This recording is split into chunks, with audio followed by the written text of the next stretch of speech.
anos no mercado de controle tecnológico, já participou de projetos de grande relevância nacional, dentre eles mais de 20 na área de energia hidroelétrica, como UHEs e PCHs. Atuou em 2 estágios, né, da Copa, na época da Copa do Brasil em 2014, 2 estágios de futebol, e dentre outros projetos de infraestrutura, como exemplo, rodovias e aeroportos. Então, Rafael, com palavra é com você, fique à vontade. E obrigado desde já pela tua presença aí conosco no Viapol Play. Ok, obrigado, Thiago, pela apresentação, pelo convite também, né? Me sinto honrado dentre todos os escolhidos aí, contribuir com um episódio e poder falar um pouquinho desse trabalho com barragens, né? Então, você já me apresentou, né?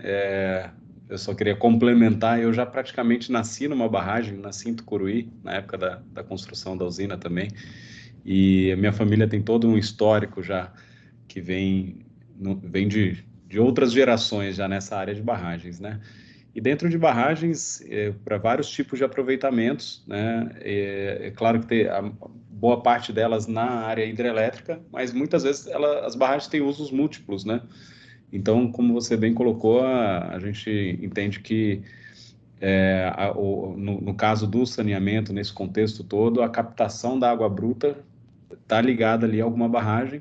Nesse caso específico do concreto, né, que vai ser o enfoque aqui, vou apresentar um pouco aí da, da, da, da nossa história, um pouco da nossa experiência, né? Deixa eu colocar aqui na tela os slides. Só um segundinho. Só me confirma, por favor, se já estão vendo os slides. Positivo. Pode ir. Deu certo. Ok. Então, eu queria começar com essa foto aqui, lá da barragem de Ribeirão João Leite. Essa barragem, né, já existente há muitos anos, já fica próxima até do aeroporto ali de Goiânia, tá? E essa barragem, ela abastece aí, pelo que eu tive de informações aí na internet, de 1,3 milhões de pessoas já.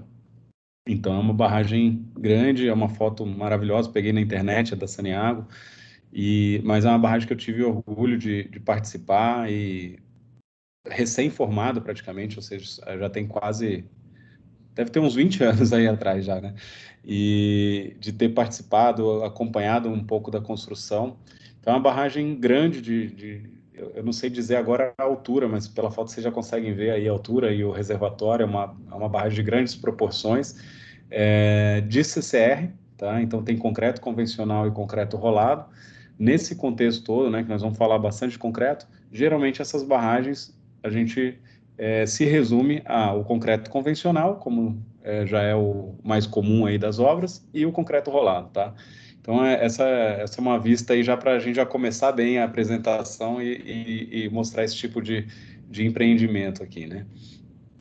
Vou apresentar brevemente a Holanda Engenharia, né? Quem quiser também conhecer um pouquinho mais do nosso trabalho, tem o site, vai ter mais informações lá. A nossa empresa tem 35 anos, fundada em 87, vamos fazer 36 anos em outubro, mês que vem. E nós hoje estamos muito focados na parte de inspeções técnicas de barragens, de hidroelétricas, de túneis, pontes, portos, aeroportos, ferrovias, ou seja, muito voltado ou à energia ou à infraestrutura, né? Temos aí mais de 30 milhões de metros cúbicos de concreto controlados, isso somando todas as obras que nós atuamos como controle tecnológico, tá? Que totalizam mais de 70 obras de controle tecnológico. Acho que agora com laser fica melhor de ver o meu mouse aqui, né? Então, claro, nós temos aqui dentro da nossa missão, visão e valores, né? Focamos muito na nossa ética e a gente entende que os nossos valores se sustentam através do nosso comportamento e da nossa ética. Então, não vou passar no detalhe aqui a missão e visão e valores da empresa, mas a gente entende que essa reputação, o nome, tudo que foi construído, a gente leva muitos anos para construir, então a gente quer, assim como as barragens, que fique de pé por muito tempo, que dure muito, que a gente sabe que construir é difícil, mas colapsar é muito rápido, é muito fácil, né? Então a gente preserva muito a integridade e a nossa ética. Dentro aqui da Holanda Engenharia também nós temos aí uma marca, né, de 2012, foi quando nós certificamos o nosso sistema de gestão da qualidade na ISO 9001. Nós temos um comprometimento com essa área da qualidade, acho que está intimamente ligada aos nossos laboratórios de controle tecnológico. Temos um vídeo institucional também, que não vou passar aqui, mas está no YouTube. Se pesquisar ali o que é concreto para você, vai aparecer o nosso vídeo institucional e vai ter mais informações também sobre a Holanda Engenharia. Hoje, a Holanda ela tem 2 focos de atuação, né? As obras em construção, ou seja, muitas vezes a gente está ligado diretamente ali à construtora e ao controle tecnológico da obra em construção, e os empreendimentos ativos, que muitas vezes a gente está, então, contratado pelo cliente, pelo proprietário, e que faz a operação do empreendimento. Essas 2 imagens, inclusive, são de hidrelétricas, mas também de todo tipo de barragem que a gente tiver para o represamento da água, seja para o saneamento, ou para geração de energia, ou para qualquer outra finalidade, a gente tem expertise nisso. Então, geralmente são obras que possuem estruturas mistas. Então, você consegue ver uma barragem de enrocamento, ou outra de terra, integrada com uma de CCR, uma de concreto. Então, a gente atua em todas essas áreas. Nesse slide aqui, eu já queria começar com essa utopia, porque a gente vê muitas vezes, na política de qualidade da Holanda, inclusive, né, nós buscamos esse equilíbrio de qualidade, preço e prazo. E eu vejo que isso na prática não tem funcionado, tá? Antigamente, eu até acredito que se tinha um equilíbrio melhor disso, mas eu percebo que da geração anterior, dos meus pais, para a minha e para a próxima que está vindo, isso está mudando muito e chama muita atenção, está mudando muito rápido. Então, aqui eu basicamente fiz uma pesquisa no LinkedIn só para mensurar o que hoje as obras dão mais importância, né? Eu falo mensurar porque, ou seja, eu já até imaginava que esse seria o resultado da pesquisa. Mas, ou seja, a gente teve aqui em torno de quase 80%, né? 79%, vamos falar exatos, dão mais importância a preço, 13% para prazo e 7% qualidade. Então, isso aqui, para mim, reflete bem o reflexo do que o mercado está hoje, uma obsessão por preço e muitas vezes comprando sempre pelo mais barato e não fazendo um ranking técnico e não escolhendo bons produtos e com isso afeta muito a qualidade, né? Ou seja, se você jogar o preço para baixo e apertar no prazo, muito difícil você consegue entregar um serviço de qualidade, né? Então, acho que a gente tem que lutar um pouco contra isso, né? Quem trabalha com controle tecnológico, com controle de qualidade, sabe que vender qualidade nesse mercado obcecado por preço e por prazo tem sido cada vez mais difícil. Também queria começar falando sobre desempenho e vida útil em cima desse gráfico do IPT, porque quando nós construímos uma obra, essa obra está nascendo, né? Então, eu falo que muitas vezes a gente gasta ali 3 a 4 anos construindo a obra. Hoje tem PCHs que são feitas com 14 meses, 15 meses, né? Ou seja, nós gastamos pouco tempo construindo para um empreendimento que é para durar muitos anos. Então, quanto mais, vamos falar assim, mal construído esse empreendimento, nós estamos projetando esse V0 aqui, essa linha vermelha, né? Nós estamos projetando já uma obra com deficiência, está nascendo com uma genética ruim, um DNA ruim, e, consequentemente, a gente pode atrapalhar no desempenho e na vida útil dessa estrutura, né? Da mesma forma que a gente pode ter também um outro V0 aí, dependendo de outro tipo de obra, né, nessa linha amarela, e quanto mais bem construído, a gente está projetando isso lá para frente, né? Então, eu reforço isso, que muitas vezes a gente tem que focar, né, na construção, na qualidade de construção, em construir bem feito. Então, eu estou fazendo essa introdução porque eu vou apresentar alguns argumentos, algumas ideias aqui, para ver se a gente desenvolve um pouco mais o nosso mercado com esse objetivo de projetar e executar estruturas cada vez com melhores desempenho e melhor vida útil, né? Aqui é uma brincadeira que eu peguei a inteligência artificial e fiz uma imagem, né, minha na pediatria, E a gente, em cada fase da vida, nós temos os cuidados, né? Então, o cuidado na fase da pediatria é diferente do cuidado nessa fase atual que eu estou aqui, e que com certeza vai ser diferente aqui na fase da geriatria, tá? E essa brincadeira é exatamente porque no concreto não é diferente. A gente tem a fase da pediatria, para mim, que é até ali no momento da obra, na construção, no lançamento, adensamento, acabamento ali do concreto, cura, até ele atingir a resistência, a maturidade e todas as propriedades para qual aquele concreto foi projetado, né?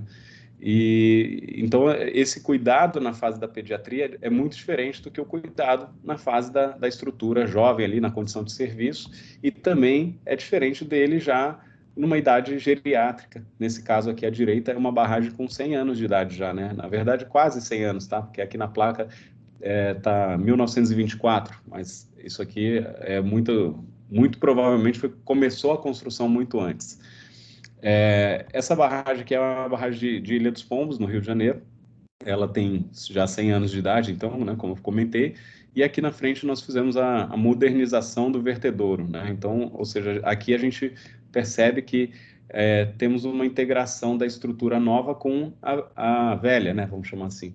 Então, a engenharia eu acho fascinante também nesse sentido, né? Quando eu participei desse projeto, você tá ali na obra, passa um filme na cabeça, né? De imaginar como que era na época, a logística, os materiais, normas praticamente não existiam, né? Segurança do trabalho, enfim, todos os aspectos que hoje é muito diferente. Então, eu acredito sim que a gente tem uma evolução muito grande do mercado em produtos, em materiais, enfim, um monte de novas tecnologias, de conhecimento que antigamente não se tinha. E então eu acho que a gente não tem desculpa de fazer obras. Hoje, às vezes, encontrar obras mais mal feitas do que eram feitas antigamente, né?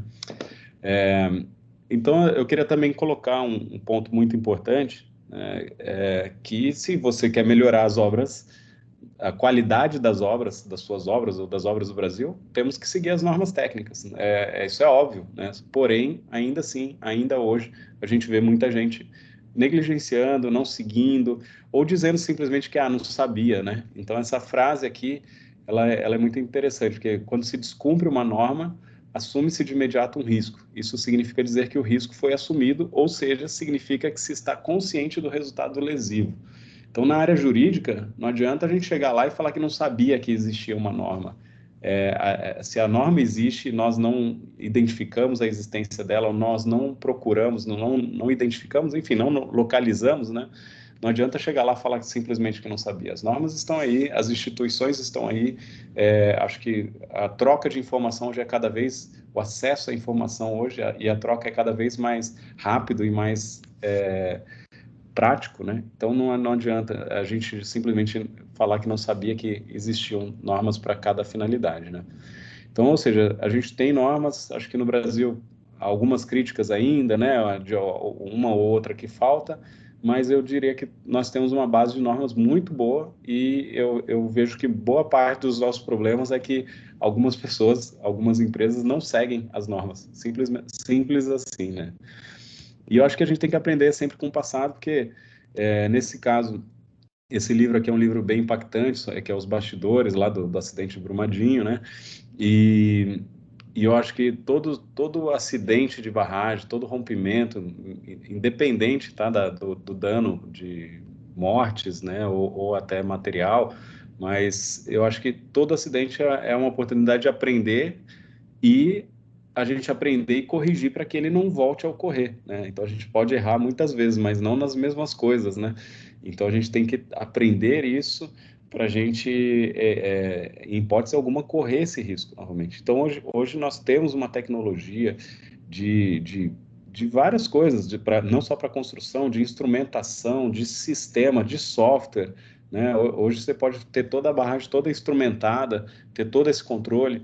Então, acho que às vezes esse tipo de acontecimento é uma tragédia, claro, mas impulsiona, né, como impulsionou a lei e agora a gente tem todo esse programa de revisão periódica de segurança de barragem.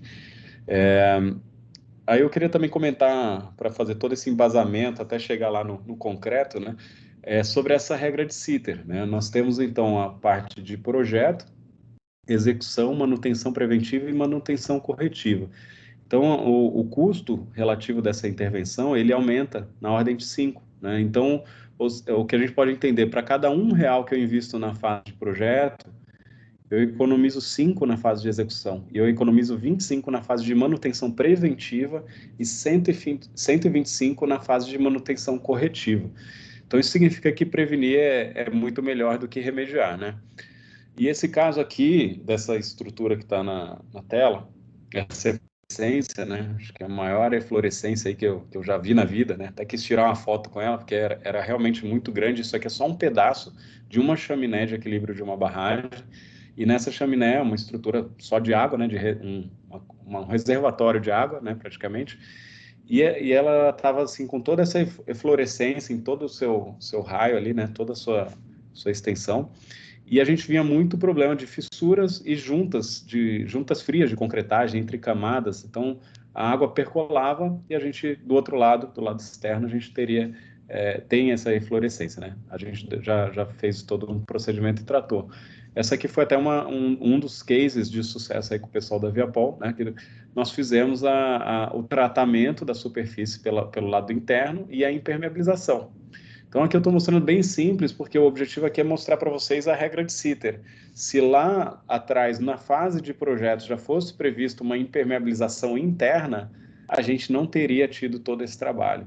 E na fase de construção, com certeza, a condição de acesso, de andaime, a usina, né, nesse caso é uma usina até hidrelétrica, ou seja, ela não precisaria estar parada a geração de energia para a fazer a intervenção. E vocês observarem aqui como é difícil, né? O pessoal fazer esse trabalho pendurado, tem que fazer o jateamento para abertura da porosidade, aí aplicar primer, aplicar o produto, né? Isso fazendo em faixas, tem que pensar na junta de todo o trabalho que é feito. Mas como a gente bem sabe, a impermeabilização sempre pelo lado positivo, ela é mais eficiente. E nesse caso aqui, a solução que nós buscamos foi exatamente resolver o problema de vez, fazer a impermeabilização pelo lado interno. Poderia fazer uma série de tentativas pelo lado externo, de injeções, uma série de outras opções que a gente pensou, mas tem hora que, dependendo da barragem, né, e na parte de saneamento não é diferente, tem muitas barragens que elas estão isoladas e raramente vai ter alguém que vai voltar lá e vai ter uma outra inspeção, isso vai ser uma inspeção ao longo do tempo. Então, o objetivo é a gente fazer uma intervenção que resolva de vez o problema, né? Então, esse aqui foi um case de sucesso bem interessante.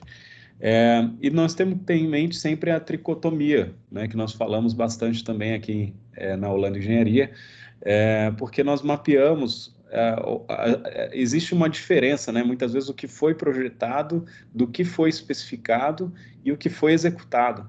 Então, muitas vezes o projetista colocou ali um determinado tipo de impermeabilização, porém foi especificado de uma maneira diferente, o tipo a metodologia executiva, o procedimento, enfim, e na hora da execução alguma coisa deu errado, e muitas vezes fica esse fogo cruzado, né, de será que o produto não desempenhou bem, será que o aplicador aplicou errado, né, o que aconteceu?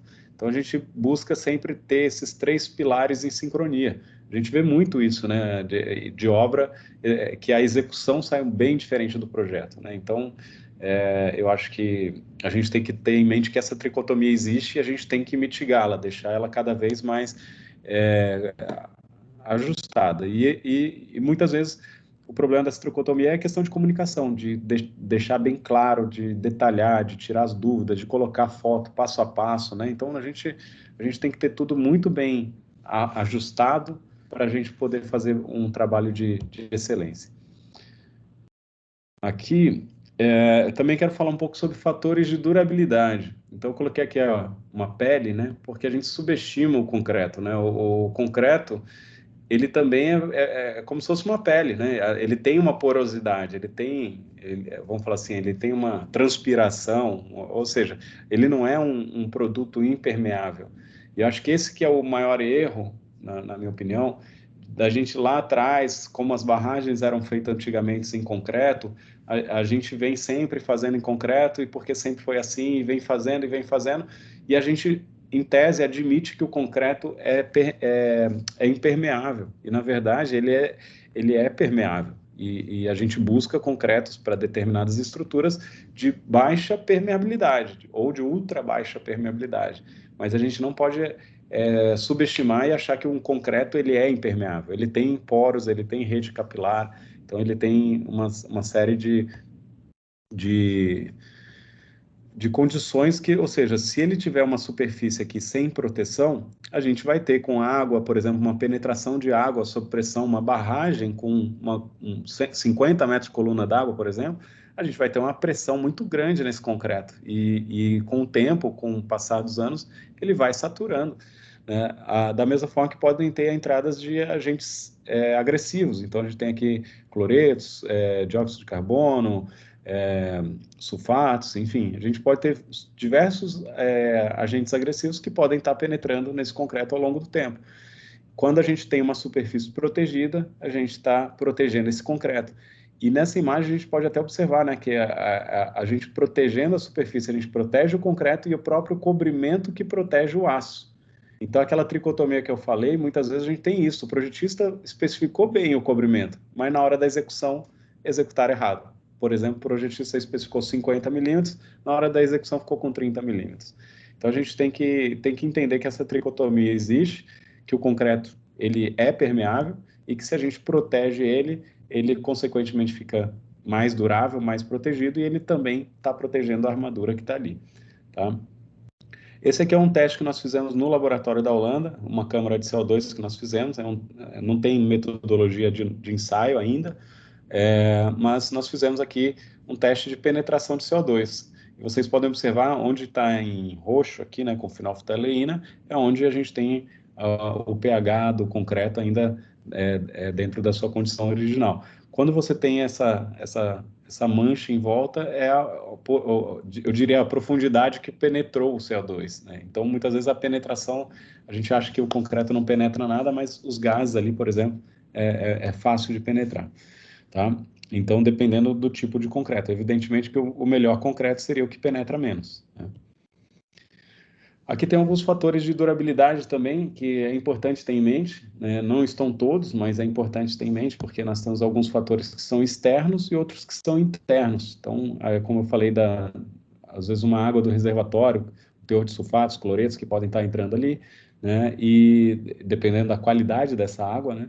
E os internos que aí já são mais relacionados a própria condição do concreto, então a porosidade da mistura, né? Uma overdose de cimento, por exemplo, ele pode implicar em retração por secagem e, consequentemente, em fissuração. Então aqui é importante a gente ter sempre em mente isso quando a gente está projetando ou executando um concreto de uma barragem. Acho que hoje também seria um erro muito grande a gente não falar de reatividade álcali agregado, né? Até pelo domínio que tem hoje, pelas normas que tem, pelos ensaios. Então, ainda hoje, você começar uma barragem sem ter feito todos os ensaios e principalmente ter feito todo o programa de reatividade álcali agregado, é um erro grande. Eu chamo, inclusive, de o câncer do concreto, porque, ou seja, a RAA, ele a melhor forma de tratar ela é preventivo, tá? Então, corretivo não existe uma solução de você falar assim, é 100% eficaz, tá? A gente tenta sempre isolar um dos componentes.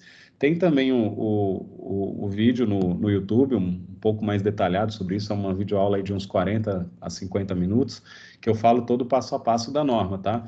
Mas, basicamente, no caso das barragens, a gente tem aqui na própria norma do ensaio da RA, que é a 15577, tá? Ele coloca aqui, classificação da estrutura, classe D, consequências sérias e de gravidade do ponto de vista econômico, ambiental e de segurança, mesmo se ocorrer pequena deterioração.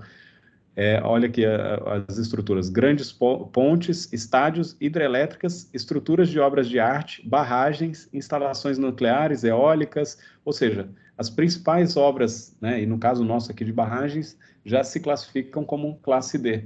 Então, a gente não pode deixar, em hipótese alguma, de estudar a reatividade álcali agregado para as novas obras. E as obras existentes, os empreendimentos existentes que não têm esse histórico, tem que fazer um monitoramento, tá? Porque é uma forma da gente saber se esse problema está evoluindo, não está evoluindo. Então, eu acho que hoje, com o conhecimento que nós temos, com os recursos que nós temos, Para mim é impensável a gente construir obras com a RA instalada, né? Hoje a gente tem muita forma de mitigar esse tipo de problema. Bom, desculpa. Também tem que falar um pouco de profilaxia, né? Prevenção. É claro que muito do que eu estou falando são para as novas obras, novos empreendimentos concretos que ainda vão ser feitos, né? Mas a gente tem que aprender, claro, com as obras também que nós já passamos e já construímos aí no passado. Então, a prevenção, eu vou falar mais adiante um pouco sobre a questão de fissuração, mas a meta tem que ser 0 fissuras na fase de construção. E eu vejo muita gente se conformando, porque a norma permite de fissura até 0,4, e se conforma com isso e deixa fissurar, porque até 0,4 não precisa tratar, e as que forem acima, eu vou tratar depois no final, se infiltrar, se der problema, né? Então, muitas vezes eu vejo o empreiteiro sendo um pouco displicente com isso, né? Então, a meta tem que ser 0 fissuras, sim, tá? Eu entendo que é possível, a gente, claro que é muito difícil e depende do quanto nós estamos dispostos a colocar de recursos nisso, tá? Mas o primeiro passo seria a gente avaliar o microclima. Nós temos a referência da norma do ACI 305 e da NBR 14931, onde a gente tem ali o nomograma da velocidade do vento, umidade relativa do ar, temperatura ambiente, temperatura do concreto. A combinação desses fatores vão definir a nossa taxa de evaporação. E quanto maior nossa taxa de evaporação, mais retração nós vamos ter no nosso concreto. Então, eu estou falando já de fissuras de retração hidráulica, né? Então, ou seja, na medida do possível, a gente tem que combater isso. Por exemplo, velocidade do vento. Eu já estive num vertedor onde, pelo regime ali do período, os ventos à noite no vertedouro eram muito intensos. Então, o vento canalizava pelos muros laterais do vertedouro e ele canalizava bem ali na região do vertedouro, só que só à noite. Então, ou seja, o ideal seria a gente concretar logo no período sem vento, para a gente evitar a secagem prematura desse concreto por causa da ação do vento. Ou instalar barreiras, quebra-ventos, né, umidade relativa do ar, fazer uma nebulização do ambiente com a espingarda de ar e água, né, a temperatura ambiente muitas vezes a gente não consegue, mas a umidade relativa do ar a gente já ajuda a amenizar um pouco, e muitas vezes pode ter períodos onde não tem sol, né, batendo diretamente na região onde vai ser concretado. Então tem uma série de coisas, né? E temperatura do concreto, que consequentemente a gente fala muito de pré-resfriamento, que é o uso de gelo, né? Nas barragens a gente tem isso também. Para mitigar as fissuras, a gente pode trabalhar a redução da temperatura de lançamento do concreto.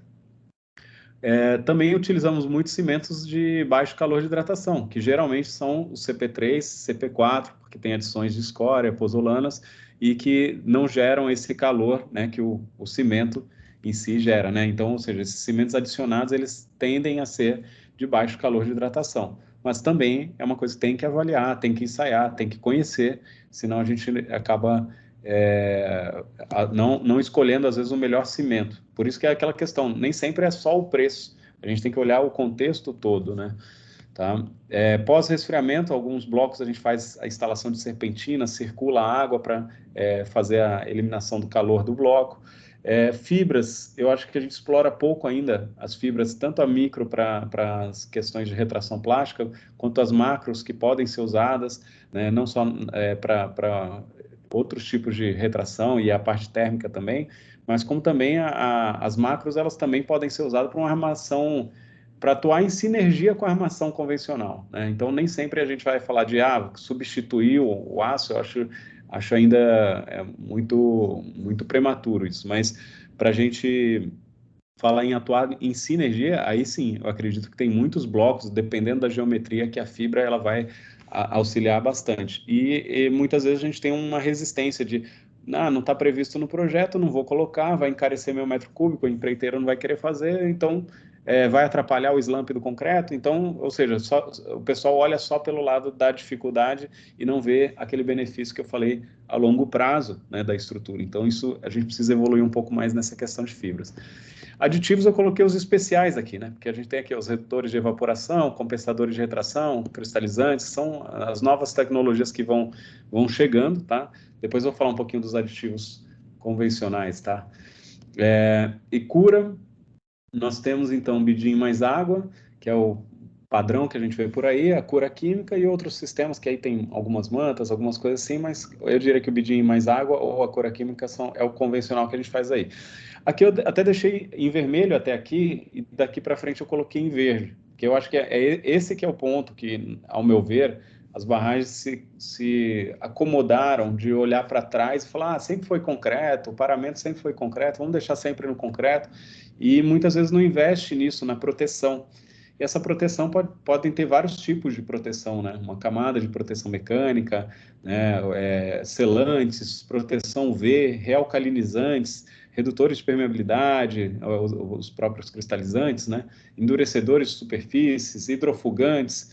Então, muitas vezes, esse tipo de proteção, eu diria que na maioria das vezes, né? Eles não viabilizam porque não foi colocado, não estava no projeto, não estava na planilha, o empreiteiro não vai aumentar o custo do metro cúbico dele ali. Então, ou seja, por não estar previsto, não é feito, e a gente acaba deixando de explorar essas novas tecnologias que podem proteger o nosso concreto e dar mais durabilidade, mais vida útil lá para frente. Claro que eu estou relacionando aqui só umas ideias, mas cada um tem uma finalidade, então é só para provocar esse tipo de discussão. E se a gente for resistente às novas tecnologias, né, eu acho que nem agora se fala muito dos cristalizantes, eu acredito que essas tecnologias vêm para ficar, vamos implementando, mas a gente não pode ficar nessa resistência de que sempre foi assim, né? Se fosse por isso, a gente não estaria usando hoje, por exemplo, os aditivos superplastificantes nas estruturas, que essa é uma tecnologia, vamos falar assim, até não tão antiga assim, né? Então a gente tem hoje boas referências, bons produtos. E depois da proteção, a gente tem que pensar na impermeabilização. Então, aquele exemplo da chaminé de equilíbrio que eu comentei mais atrás, se fosse previsto já um sistema de impermeabilização, de acordo com a regra de Sitter ali, a gente já teria, além de ter a obra mais durável, mais segurança, a gente teria ainda gastado menos, né? Então, a gente tem hoje sistemas de impermeabilização, vários tipos, mantas asfálticas, PVC, membranas acrílicas, cimentícios e outros sistemas, deixei em aberto aqui. Tá? Então, eu acho que a gente precisa falar mais, sim, em proteção e impermeabilização das nossas estruturas. É lógico que, às vezes, impermeabilizar uma barragem inteira pode ser muito caro. Por isso que a gente tem que fazer essa engenharia de valores.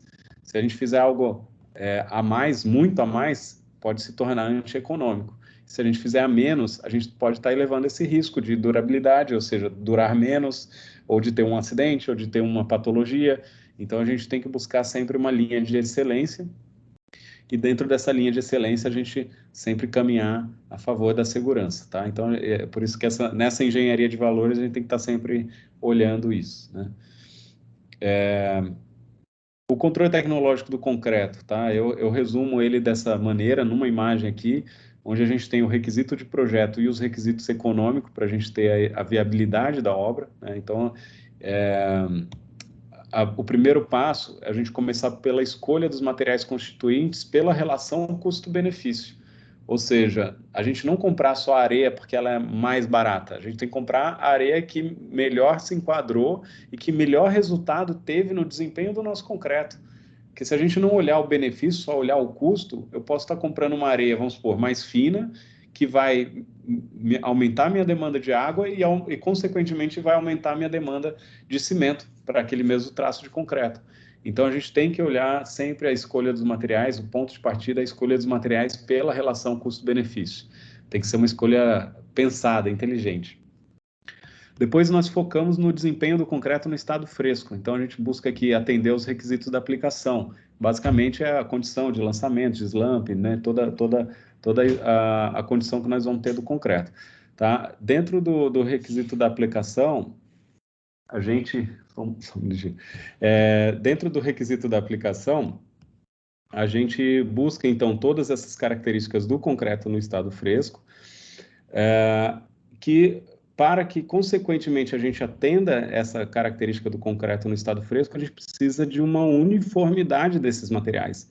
Então, o controle tecnológico, eu falo muitas vezes, não é moldar e romper cor de prova, gente. Ele começa já aqui.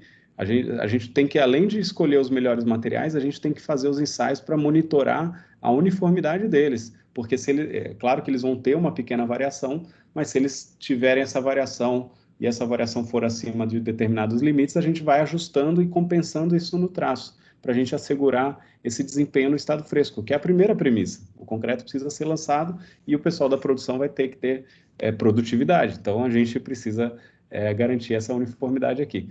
E depois que o concreto está lançado, adensado, colocado lá na estrutura, a gente, consequentemente, tem que ter o resultado no desempenho dele no estado endurecido, que basicamente é atender aos requisitos de projeto. Então, para isso, antigamente, né, se voltava muito assim, a qualidade do concreto se resumia a isso, né? Atendeu no estado fresco, atendeu tudo no estado endurecido, então a gente tem um concreto de qualidade, né? Então, essa interseção aqui. E, mais recentemente, nós temos discutido muito, né, a questão dos requisitos ambientais, onde aparecem a durabilidade, sustentabilidade, principalmente sustentabilidade se fala muito agora, com a questão de pegada de carbono, né? Então, aparecem aqui a durabilidade, que basicamente é o quanto ele mantém as suas características de projeto frente aos seus requisitos ambientais, e para isso entra em conta, então, a classe de agressividade ambiental, localização da obra, o clima e outros fatores externos. E a sustentabilidade é da gente escolher esses materiais, né, com o melhor desempenho aí dentro desse contexto todo e, consequentemente, a gente vai estar com uma obra mais durável. Eu faço sempre essa brincadeira, assim, né, uma obra mais durável, né, às vezes a gente gasta um pouquinho a mais ali, escolhendo os melhores materiais, tendo o melhor desempenho, mas às vezes com essa pouca diferença, a gente pode ter, eu nem sei se é só a diferença, tá? Porque a gente não consegue fazer duas obras pelo método A e o método B, né? Mas essa diferença, a gente pode, uma obra que dura o dobro, né? A gente está falando de metade aí dos materiais, entende? Então, ou seja, uma obra que comparada, que se a gente consegue fazer o dobro de vida útil dessa estrutura, a gente está levando duas obras pelo preço de uma, né? Então, essa que é a mentalidade e a correlação que eu entendo com a sustentabilidade, tá? É o equilíbrio desses requisitos econômicos, então, com os requisitos ambientais. Nós temos, então, aqui em vermelho a possibilidade de atender 3 dessas condições, mas é claro que a nossa meta ela tem que ser a conformidade com todos esses requisitos.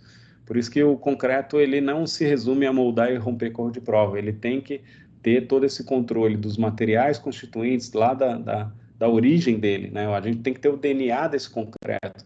Me espanta ainda hoje a gente ir em muita obra e não ter nenhum databook direito, não consegue nem saber que cimento que foi usado, né? Então a gente precisa ter todas essas informações muito bem catalogadas para que a gente deixe essa marca no tempo. A gente tem ali, daqui a 20, 30, 100 anos, 200 anos, a pessoa for inspecionar aquela obra, encontrar essa informação, vai saber tudo, né, de como foi feito, o as-built ali, né?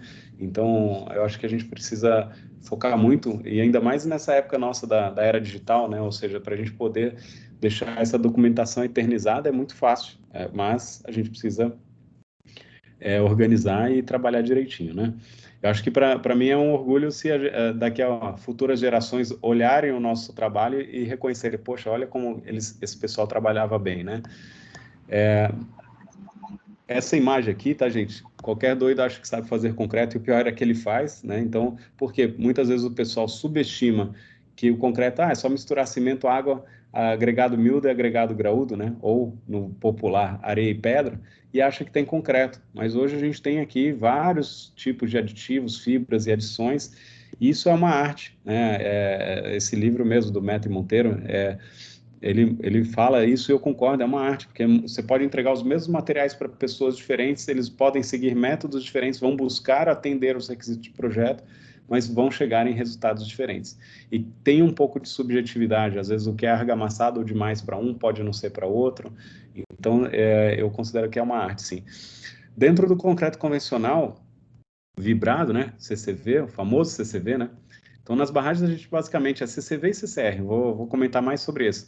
Mas nas barragens, de modo geral, o FCK abaixo de 10 MPa, menor ou igual a 10 MPa, é aplicado nas regularizações de fundação, de rocha, e entre 10 e 20 são as estruturas mais massivas, os blocos massivos são aqueles que a gente tem ali mais a importância até da gravidade, do peso, do que das resistências em si, e acima de 20 MPa são os concretos estruturais, que nas obras que tem vertedouro controlado, muitas vezes você está ali no própria superfície hidráulica, pilares do vertedouro, viga, munhão, enfim, os concretos estruturais são em algumas estruturas localizadas. O lançamento geralmente é o direto ou bombeado, cada vez mais bombeado por questões de produtividade. Como eu falei também, o importante é seguir as normas técnicas, então aqui já tem as normas de todos os materiais que compõem o concreto, e a dosagem, claro que é o equilíbrio, é a receita, né, da combinação desses materiais. Aqui é um exemplo da ficha técnica da fibra. Como eu falei, a gente tem explorado ainda pouco nas barragens os benefícios da fibra, mas só estou dando um start aqui, uma ideia. Também os cristalizantes que estão chegando, essas tecnologias são mais recentes, mas que eu acredito que para um paramento de montante, onde você vai ter o contato permanente com a água, ou na faixa de oscilação do nível de água do reservatório, eu acho que tem bastante aplicação nos concretos de fundação, contato com rocha. Então, eu acredito que os cristalizantes podem ajudar bastante também nessa redução da permeabilidade do concreto, né? E os aditivos, os mais comuns, né? Os aceleradores que vão para concreto projetado, geralmente. Os mais comuns nas barragens, a gente usar um incorporador de ar, mid-range, que seria entre o plastificante e o superplastificante, mas depende, claro, de cada caso aqui, tá? Os secos também, né? A gente, no caso aqui, eu vou até mostrar mais para frente, um que a gente usou no CCR, é bem interessante. Mas, enfim, eu digo que para cada solução tem um remédio, né? Então, a gente tem que buscar aqui dentro da linha de produtos várias opções que dentro das empresas tem. E, claro, que sempre conversar com o departamento técnico ou com o consultor, né, com o tecnologista de concreto, antes de cada uso. Aqui, só para passar bem rapidamente, até para respeitar o tempo aí de todos, a NBR 7212, né, ela tem alguns ciclos de tempo definido, tá? Então, o início da mistura do concreto é o momento da primeira adição de água, o contato da água com o cimento, tá?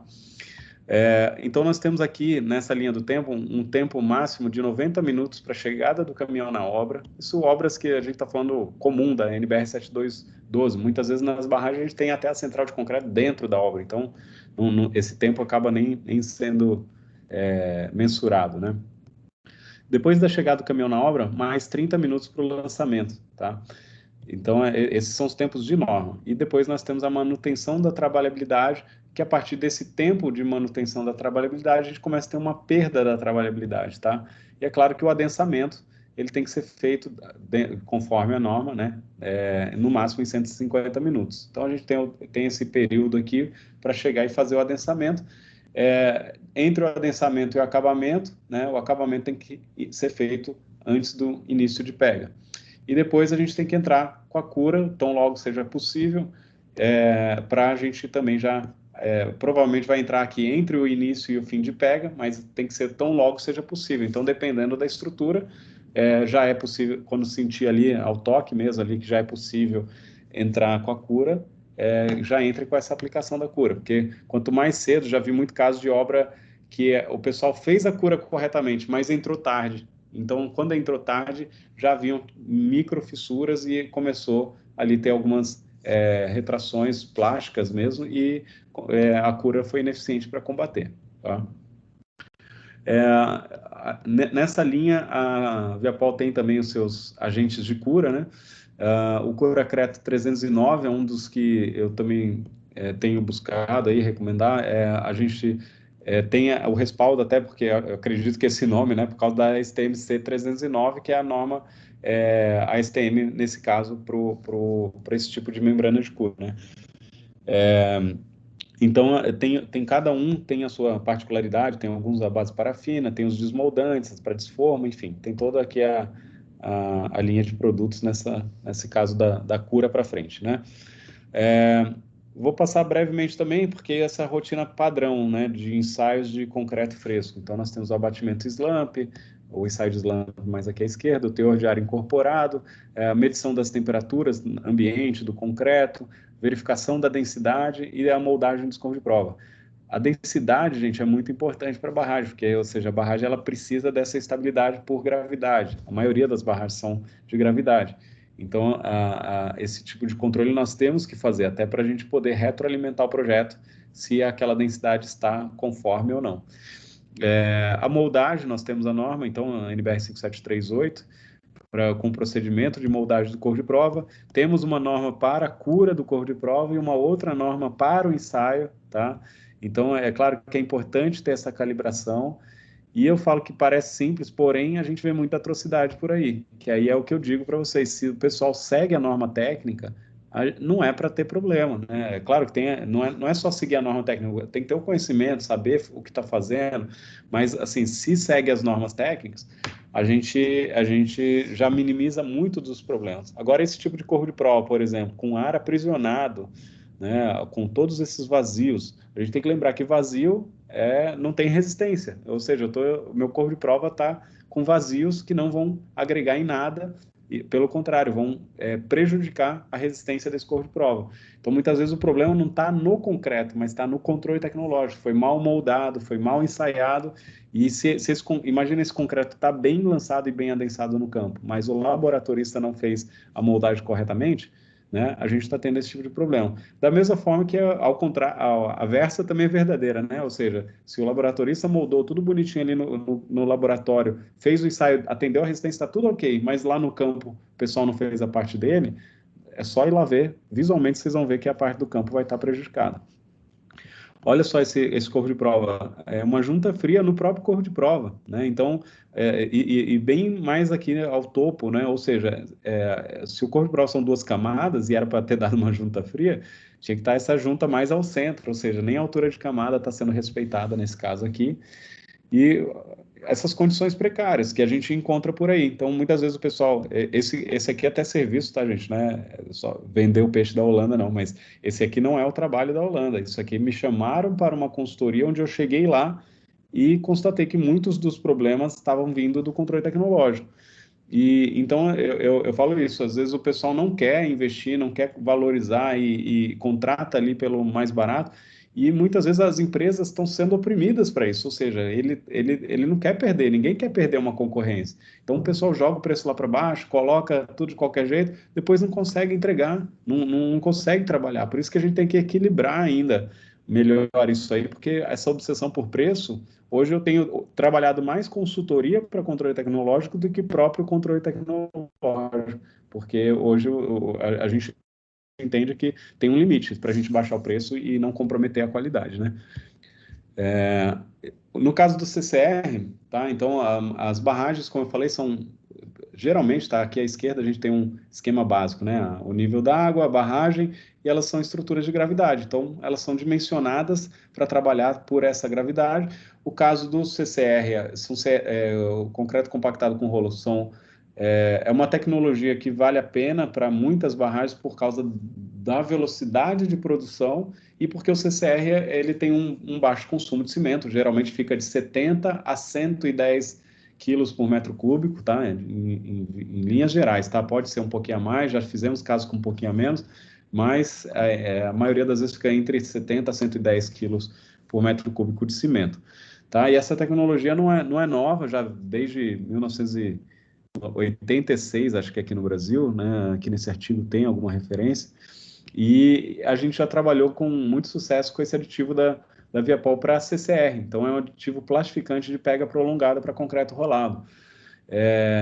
Porque muitas vezes a gente precisa ter essa pega prolongada do concreto, porque o concreto rolado, a gente trabalha um sistema de linha de produção dessa maneira. Então, a gente tem um caminhão betoneira com concreto convencional fazendo concreto de face e argamassa de selo, mas o concreto CCR ele é transportado em caminhão basculante Então, por isso que traz muita produtividade, né? Então, você vem, larga o CCR aqui com o caminhão basculante, com um trator de esteiras você faz o espalhamento, depois já vem o rolo compactador. Então, você trabalha igual uma barragem de solos, né?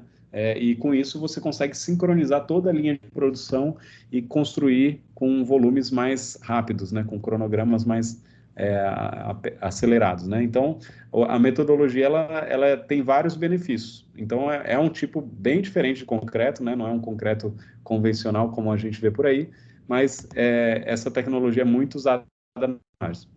Aqui em perspectiva, né? Porque você faz essa linha de produção e você pode avançar em faixas. Então, e com isso você já vem construindo esses degraus do paramento de jusante que nós vemos na característico das maiorias das barragens, né? Então, o CCR tem muitas vantagens, né? Nesse caso aqui, por exemplo, é um projeto Marca Pomacocha nos Andes peruanos, onde essa barragem ela reserva essa água do degelo das montanhas, né? Então, esse é um dos projetos interessantes da nossa consultoria que teve aí no passado, e fazer um concreto nessa elevação, com todos esses desafios, com toda essa logística, né? Porque essa região também é uma região muito remota. Mas também é uma barragem que ficou com um projeto maravilhoso, como dá para ver aí na foto. Algumas barragens aqui também no Brasil, barragem de Mucurici, no Espírito Santo, então uma barragem simples, vertedora, soleira livre, né? E nós temos aqui uma barragem feita também em CCR.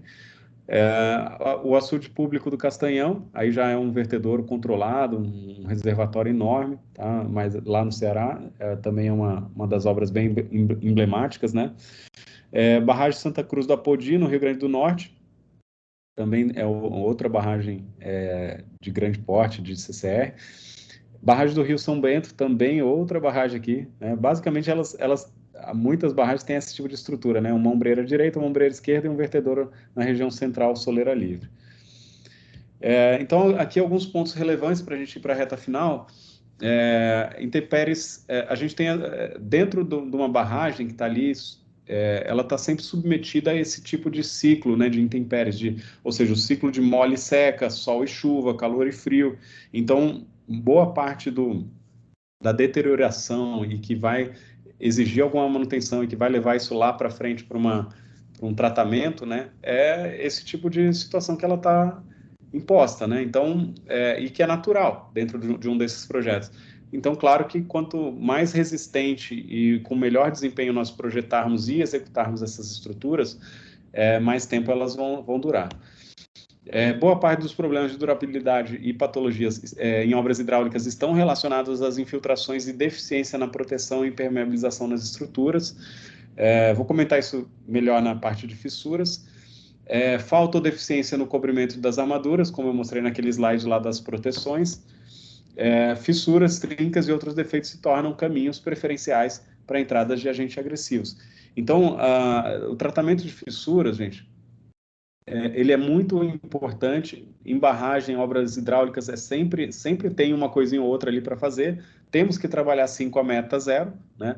E ele não pode ser subestimado. A gente tem que entender a causa da fissura, o tipo da fissura, a orientação e direção da fissura, abertura e profundidade, movimentação da fissura e a condição da fissura. A condição, se ela está úmida, está seca, está com infiltração, está com percolação de água. Então, o pessoal muitas vezes acha que a fissura, fissurou, ok, vou lá tratar, né? E se você não entender todo esse cenário, você pode fazer um tratamento equivocado. Dentro da NBR 6118, as barragens se enquadram geralmente nessa classe de agressividade 1, fraca, rural, submerso e o risco de deterioração insignificante. Por isso que eu vejo muitas vezes o pessoal negligenciando mesmo. Não, tranquilo, fissuras para a gente ali só se infiltrar, só se der algum desconforto, mas eu vejo o pessoal subestimando. E aqui, então, tem mais alguns detalhes da norma, mas é daqui que vem o 04, o tal do 04, que tem muitas barragens, o pessoal fala assim, até 04 não precisa tratar. Então, é daqui que vem esse 04. E a norma, ela coloca aqui, a abertura que não exceda os valores da ordem de 0,2 a 0,4 não tem importância significativa na corrosão de armaduras passivas, tá? Então, ela está sendo bem específica para armaduras passivas, como é a maioria dos casos das barragens, mas, gente, cabe o bom senso, né? Não é só porque a norma fala que menor que 0,4 não precisa tratar, Mas e se eu tiver uma de 0,3, mas eu estou tendo uma infiltração de água, uma percolação de água, está tendo lixiviação do hidróxido de cálcio, está tendo um sério de desconforto ali, eu não vou tratar?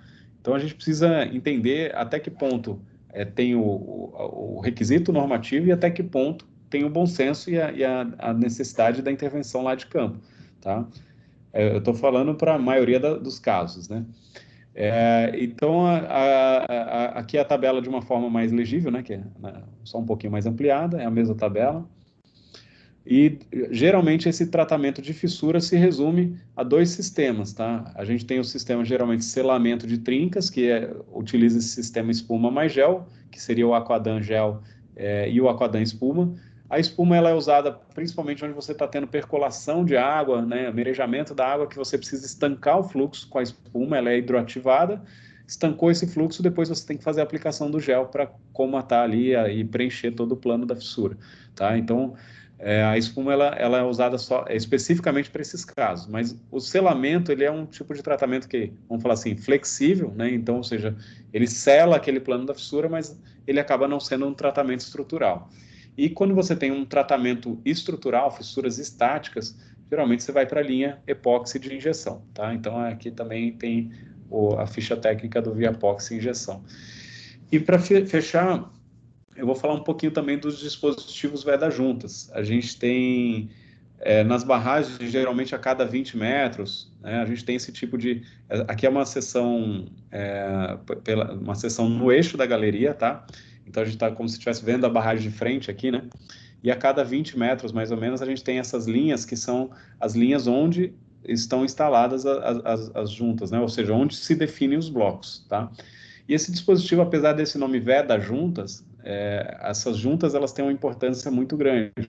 Aqui, deixa eu voltar nessa imagem. Essas juntas elas têm uma importância muito grande. A barragem é um elemento rígido de várias toneladas, né? Então, se vocês pensarem até como uma barrinha de chocolate aqui, ó, dentro da embalagem, e você quebrar as fileiras ali, você consegue ter ainda uma acomodação ali, sabe?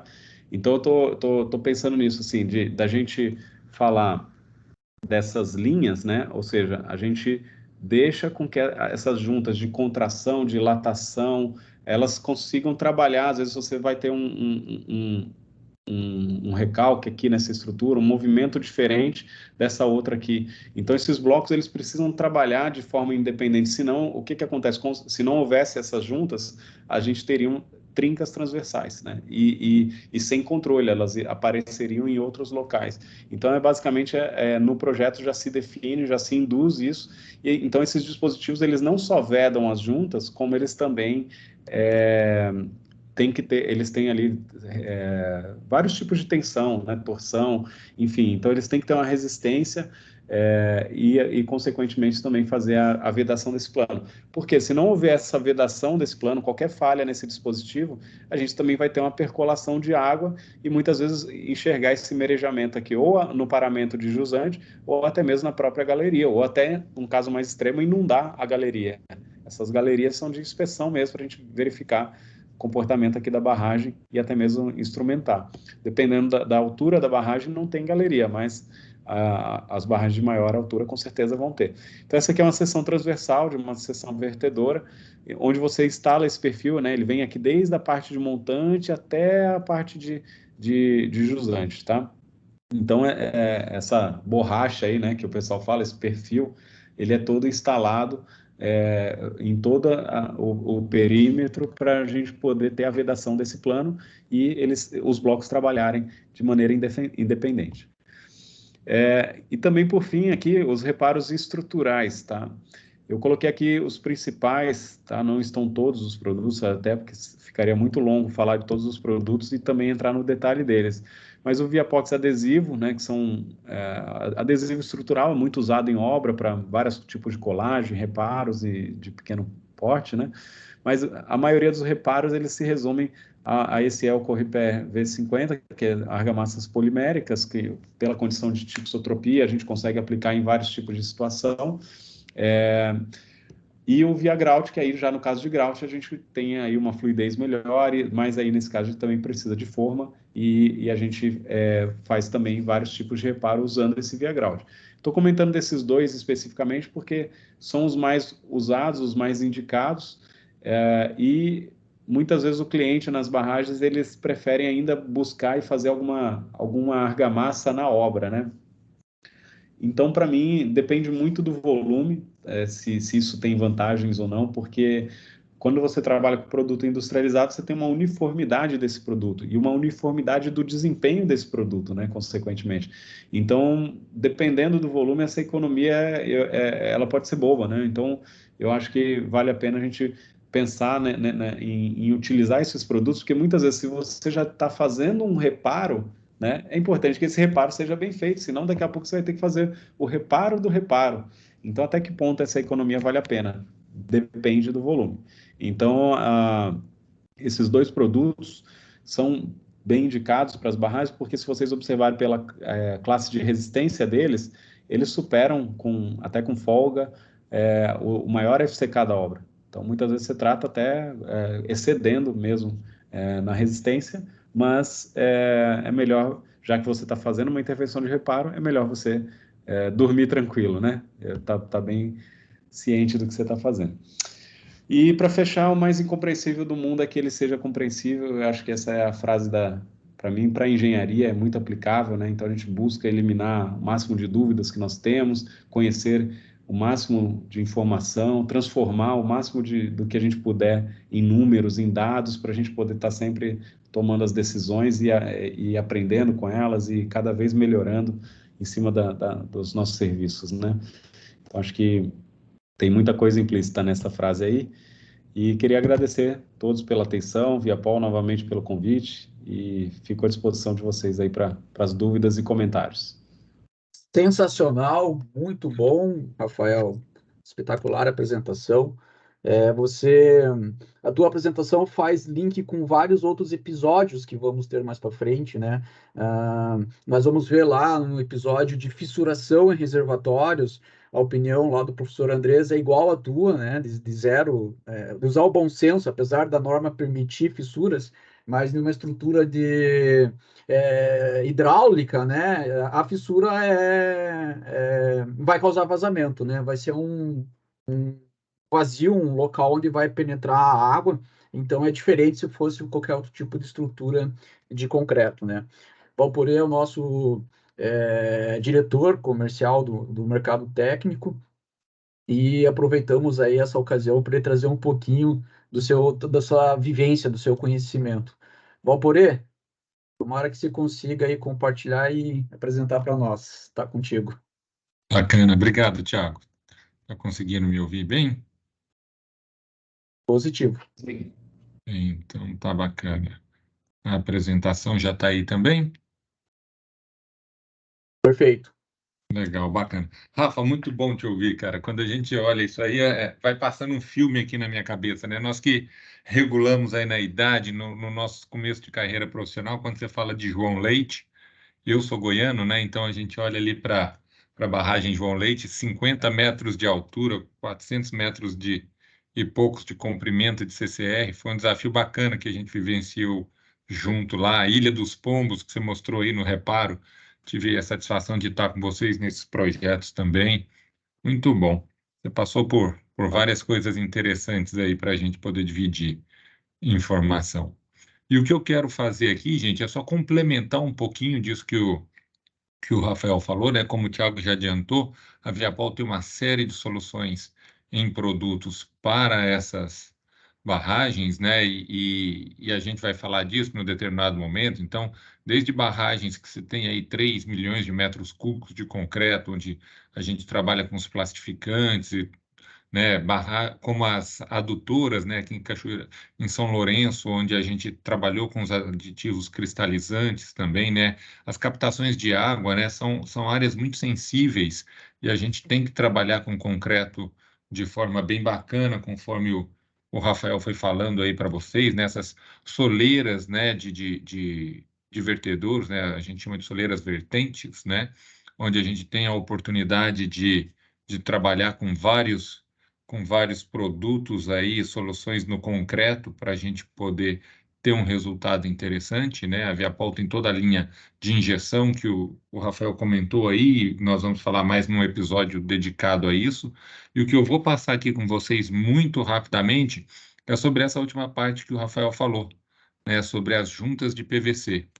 Por que que a gente está falando um pouquinho disso? Porque mesmo nessas estruturas, né, de saneamento, né, desde as barragens de captação, até mesmo nos decantadores, nos reservatórios, né, onde a gente pode ter um trabalho ali, né, muitas das vezes a gente constrói a base desse reservatório, e quando nós vamos construir as paredes, as juntas se tornam pontos sensíveis, né? Então, o perfilado, via junta, então, fuga em band, tem vários nomes essa pecinha aqui, né?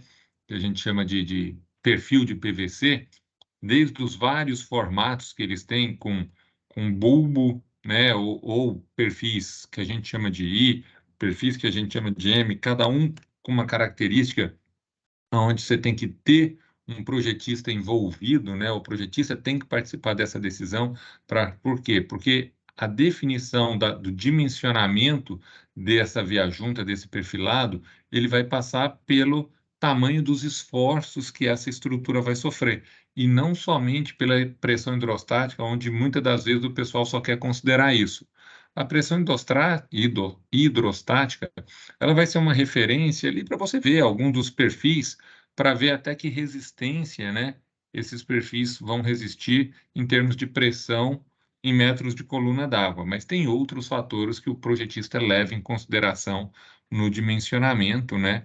E a gente vai vendo aqui, né, que esses perfis eles vão surgindo dentro das imagens para que a gente possa ter uma barragem com essa capacidade de retenção de água nas juntas. Não adianta eu ter o concreto lindo e maravilhoso, conforme o Rafael falou, se a gente não cuidar dessas juntas e desses tratamentos, né? E a gente tem que lembrar que isso segue uma norma Mercosul, né? Onde esses perfis eles têm que ter uma tensão de ruptura mínima, por exemplo, de 12 MPa, um alongamento de 280% para suportar essa movimentação, uma dureza Shore, né? E um ponto sensível, onde vai ser a base dessa apresentação, né? Eu quero falar um pouco muito mais dedicado à solda. Por quê? Porque esse vai ser o ponto frágil desse sistema, né? Como é que eu faço isso, né? Então, aqui só para vocês terem uma ideia, aqui é um equipamento que faz o rompimento da junta, onde vai tirar essas medidas, né? Como é que isso é feito? É feito, você tem aqui esse molde, né? Que a gente chama de faca, que ele vai cortar o perfil de PVC. Esse perfil ele vem para o equipamento, e esse equipamento vai exercer uma velocidade, uma tensão, e essa tensão vai nos dar esses resultados de alongamento e tensão de ruptura, de acordo com a característica da peça. E esses valores, gente, só para vocês terem, independe. Se ele for um O12, O22, O33, O35, o resultado tem que ser o mesmo. Nós estamos avaliando a qualidade e a capacidade de alongamento dessa peça, tá? Então, independente do tamanho do perfil, a norma ela vai trazer os mesmos valores para isso, né? E aí a gente tem que levar em consideração alguns cuidados na montagem dessas estruturas com PVC, né? Porque não é simples, né? Se você observar nas fotos, ela vai subindo de acordo com a estrutura, né? E você tem que proteger essa aba que fica exposta, porque a gente já sabe que o PVC ele sofre com exposição ao raio ultravioleta. Então, se isso aqui for ficar num período curto exposto, está tudo certo, faz parte do processo construtivo. Agora, a gente já pegou várias situações onde uma barragem, uma captação, uma adução, né? Ela começa a ser construída e qualquer motivo, nós estamos no Brasil, né? Essa obra interrompida, isso fica exposto. E a exposição dessa peça sem uma proteção adequada, ela pode te dar problemas no futuro. Por quê? A perda do plastificante pela ação do raio ultravioleta vai fragilizar essa junta. Então a gente tem que pensar na proteção dela no momento que a gente estiver executando, caso uma obra tenha a necessidade de ser interrompida, né? E aonde eu vou entrar mais propriamente dito quando a gente fala das emendas de via juntas, né, nós temos vários modelos. Nós temos em cruz, nós temos em L, em T, em tridimensional, no mesmo plano. Isso vai muito depender da característica do projeto. E o que eu brinco, às vezes, quando eu dou um treinamento desse em obra, é que essas juntas você não deve colocar o operário para executar isso lá em cima, no momento que ele está fazendo a solda. Lá em cima ele tem que fazer solda de topo. As peças especiais ele tem que fazer numa bancada para garantir que a solda fique bem executada. Então, quais são os procedimentos para a gente garantir que uma solda fique bem executada, né? Então, eu tenho que trabalhar com esquadro para poder fazer um corte e ter isso bem alinhado, né? Eu tenho que ter uma ferramenta de corte muito bem afiada para que eu garanta que isso fique perpendicular. Eu tenho que trabalhar com um facão que nós chamamos na obra, né? O que que é esse facão? É uma lâmina de aço, né? Que ela tem que ter pelo menos 15 centímetros a mais no comprimento do que o perfil de PVC, porque vocês vão perceber que é feito um aquecimento nessa peça, né?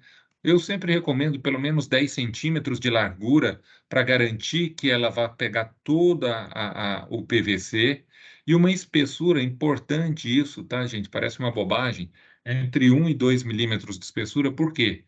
Porque se ela for muito fininha, ela absorve calor muito rápido e perde calor muito rápido. Então, numa espessura entre 1 e 2 milímetros, ela tem a capacidade de reter essa temperatura e garantir que a gente vai ter uma solda muito bem aplicada. Deixa eu seguir aqui para o próximo.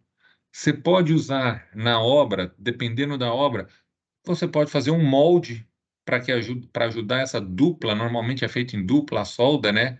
Para que ele possa fazer essa solda com uma maior tranquilidade, exercer menos força, menos pressão ali na hora. Esse facão, né, isso aqui que nós chamamos de facão, essa ferramenta, ela normalmente é aquecida com um maçarico, né, trabalhando numa temperatura aí próxima de 150 graus, né, então a gente tem que estar trabalhando com as luvas, com os EPIs adequados, né. Algo importante, aqui é uma dica legal de quem vai fazer a solda de um PVC. Você pega um pedacinho dele e você encosta no facão e pressiona um pouco. Se ele queimar, a temperatura está muito alta. Se ele não derreter, a temperatura está muito baixa. Então, o que sinaliza para você que ele está de forma adequada? Você colocar ele ir derretendo sem queimar. Porque se ele queima, esse material preto que está ali, ele vai evitar a aderência com outro perfil. E aí o que você vai ter? Você vai ter uma área onde você não vai ter uma emenda bem feita, e aí vai ser um ponto de fragilidade para essa junta. Então, aqui, ó, dá para a gente ver de forma legal, onde começa a derreter, ó, forma esse cordãozinho aqui, ó, à medida que a temperatura está adequada, né? Então, ele vai remover esse facão e vai fazer a união das duas peças. Aí ele vai ter isso garantido. E aí, com isso, olha aqui, tá vendo essa peça aqui à esquerda? Uma imagem, ó, esse preto aqui, ó, quando eu forço a peça, ela vai abrir aqui. Aqui vai ser o meu ponto de vazamento, né? Por quê? Porque ela estava com excesso de temperatura. Então, a gente pode fazer um teste visual, dobrar essa peça e eu tenho que garantir que ela fica com esse formato. Algumas perguntas que já me fizeram em obras, por exemplo, Valpurê, eu comecei a minha obra com via junta O35 e agora eu já estou numa altura que eu posso mudar, por exemplo, para um O22. Como é que eu faço essa emenda? Sempre, gente, sempre a parte central tem que estar alinhada. O bulbo tem que estar alinhado. Então, vai sobrar, pensando num O35 para um O22, eu tenho aí 13 centímetros de diferença. Então, vai sobrar aqui para a esquerda 6,5 centímetros e para a direita outros 6,5 centímetros. Eu não vou soldar ele partindo de uma lateral para outra. Eu vou sempre soldar ele partindo da centralização. E uma prática que a gente coloca e sugere, né? Você também pode trabalhar com mastique hidroexpansivo para ser, em cima ali da junta, para ser um reforço no momento que você vai fazer essa execução de solda, né? E praticamente para a gente finalizar, algo que é muito importante, gente. Olha só, a estocagem do material, tá? Principalmente quando nós trabalhamos nesses projetos, barragens de captação e tudo mais, se nós deixamos o material exposto no sol, esse material começa a perder a plasticidade dele, vai ganhando uma rigidez e não vai cumprir com os requisitos exigidos lá na norma Mercosul. Tá? Então, sempre manter ele armazenado dentro de um espaço protegido e, à medida que for tendo a necessidade, você faz o deslocamento desse material para o campo, né? Então, aqui um exemplo dessas barragens de captação, e muitas das vezes, o que o cliente faz? Ó, à medida que a via junta vem subindo aqui, ó, muitos deles constroem como se fosse um caixote, um saco plástico maior, uma proteção, e envolve isso aqui, porque muitas das vezes o tempo que você leva para ir subindo essa barragem, ou se ela for interrompida aqui por qualquer motivo, né? Aqui, por exemplo, é uma jusante de uma barragem, conforme o Rafael mostrou, nesse tipo de captação, normalmente você tem a via junta, tanto a jusante como a montante, né? Para dar um direcionamento dessa junta, desses blocos que são muito grandes, para que eles sejam manipulados ali e possam trabalhar de forma adequada. É isso, uma participação rápida, só para complementar aquilo que o nosso amigo Rafael apresentou para vocês, né? O foco era o concreto, mas a gente entendeu que seria importante passar um pouquinho por essa parte da junta, que é um dos pontos sensíveis dentro do tratamento dessas áreas de captação de água de grandes volumes. Isso aí, Thiago, também estou à disposição aqui. Muito bom, sensacional, Valporê. Confesso que a tua palestra hoje foi a melhor de quando você deu treinamento para a Viapol desse assunto. Muito boa. Valporê tem uma grande experiência nisso. Estou vendo aí a professora Sandra, né? Vários comentários aqui, nenhuma pergunta. A professora Sandra está aí presente. Muito obrigado, professora. Deixa eu compartilhar só o último slide aqui para encerrar sobre os episódios.